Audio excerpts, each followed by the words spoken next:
Yeah, Jeff, right now I'm at Ivan Jr. Boulevard, right where you get onto the interstate. And right behind me, state troopers have it blocked off. And right now protesters some of them are standing here talking to the state troopers who are here blocking off the interstate so that no one can get on. I did start over at the park where Hope was and marched with the crowd over here. And this is the scene right now. You can see for the most part, the crowds have dispersed who marched this way, but there are still some who are standing right here in front of the state troopers. Some are talking to them.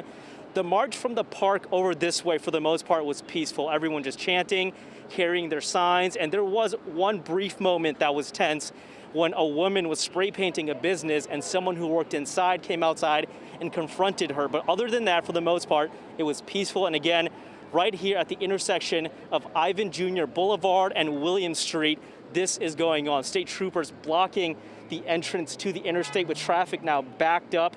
Again, some protesters here, standing here, some talking, some just holding signs, but we'll stay here and bring you the latest if anything develops out here. Jeff?